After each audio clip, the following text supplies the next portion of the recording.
প্রথমে খেলা দেখে মনে হচ্ছিল ওডিআই খেলা দেখতেছিলাম। তারপর আজকে মাঠে ব্যাচেলার পয়েন্টের কাবিলা অর্থাৎ জিয়াউলক পলাশ অভিনেতা এসেছিল। তো আজকে আমি বিপিএল খেলা দেখবো, তো সম্পূর্ণ ভিডিও দেখুন আমি কিভাবে গিয়েছিলাম বা কি কি স্টেপ ফলো করেছি সবগুলো দেখুন।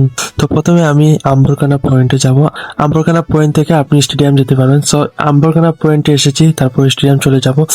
স্টেডিয়াম আমাদের 3 নম্বর গেটে যেতে হবে, কারণ 3 নম্বর গেটে হচ্ছে আমার টিকিট। সো এখানে বাদাম বাগিচা রোডে দিয়ে আপনি 3 নম্বর গেটে চলে যেতে পারবেন। সো আম্বরখানা পয়েন্ট থেকে 30 টাকার মতো লাগবে আপনার।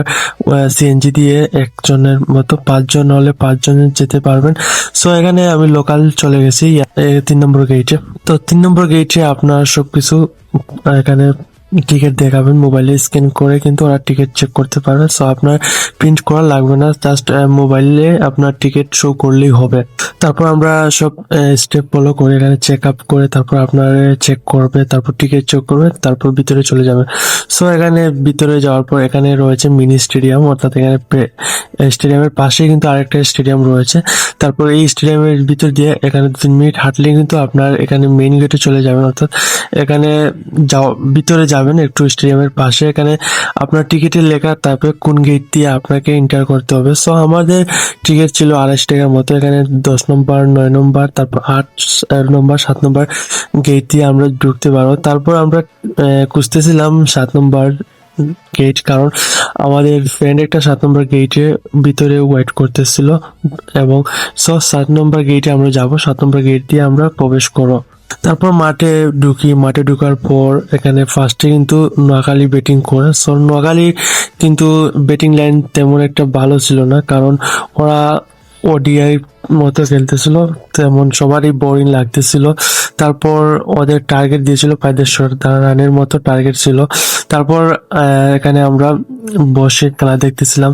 তারপর সিলেট ব্যাটিং যখন করে, সো সিলেটের পারভেজ হোসেন ইমন তখন ভালোই খেলতেছিল, মনে হচ্ছিল যে টি20 মতো খেলতেছিল। সো শেষ পর্যায়ে সিলেট কিন্তু অনেক কষ্টে ম্যাচটা জিতে, কারণ লাস্টের ওভারে 14 রানের মতো লাগতেছিল উইন হতে হলে।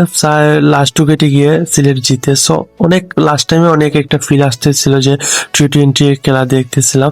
ফার্স্টে কিন্তু তেমন একটা ফিল আসে নাই, কারণ এখানে আপনার ওডিআইয়ের মতো খেলা মনে হচ্ছিল, সবাই বলতেছিল স্টেডিয়ামে। আর স্টেডিয়ামে তো খেলা দেখতে মাস্ট বি অনেক ভালোই লাগে, কারণ স্টেডিয়ামের খেলার যে আওয়াজ, তারপর মানুষ, দর্শক, অনেক কিছু বলে এক্সপ্লেন করা যাবে না। আপনি একবার হলে ট্রাই করতে পারেন স্টেডিয়াম গিয়ে খেলা দেখার, কারণ এখানে অনেক রকমের মানুষ রয়েছে, অনেক রকম কথা বলে, তারপর অনেক মজা হয় বা কথা শুনলেও অনেক সময় এনজয় করা যায়। তারপর মিউজিক, তারপর এখানে মাঠে কিন্তু ব্যাচেলার পয়েন্টের কাবিলা অর্থাৎ জিয়াউলক পলাশ ভাই এসেছিল। উনি কিন্তু নোয়াখালী ব্র্যান্ড অ্যাম্বাসেডর ছিল। সো যখন উনি এন্ট্রি নেয় অনেক দর্শক কিন্তু ব্যাচেলার পয়েন্টের কাবিলাই বলেই ওনাকে সবাই চিল্লাইতেছিল। সো এটা কিন্তু একটা বেস্ট একটা মুভমেন্ট ছিল, ভালো লাগছিল। তারপর আমরা এখানে দেখার পর আমরা উপভোগ করি, কারণ আমাদের সাথে কিন্তু আমার কলেজ ফ্রেন্ড এসেছিল এবং আমার ভাই একটা এসেছিল। সো আমরা এখানে সব বুঝতে পারতেছেন যে ফ্রেন্ডরা মিলে খেলা দেখলে কতটুকু এনজয় করা যায়। সো আপনি একবার হলে ট্রাই করবেন, আর ভিডিওটি দেখলে অবশ্যই কমেন্ট করতে ভুলবেন না। আর আমরা খেলা দেখার পর কিন্তু আমরা স্টেডিয়াম থেকে বের হয়ে যাই এবং অনেক ঝামেলা ছিল, কারণ এখানের যে অনলাইনে টিকিট রয়েছিল সবগুলি কিন্তু বুকিং হয়ে গেছিল, একটা টিকিটও খালি ছিল না। সো বুঝতেই পারতেছেন কতটুকু বিজি এবং কত ঝামেলা ছিল। সো আজকের ভিডিওটি এই পর্যন্ত। আর একটু হলেও যদি উপভোগ করে থাকেন তাহলে অবশ্যই কমেন্ট করতে ভুলবেন না। আর আমাদের চ্যানেলটি সাবস্ক্রাইব করবেন এবং পাশে থেকে বেল আইকনটি ক্লিক করবেন, যাতে আমাদের নিত্য নতুন ভিডিও আপনি সবার আগে পেতে পারেন। ধন্যবাদ।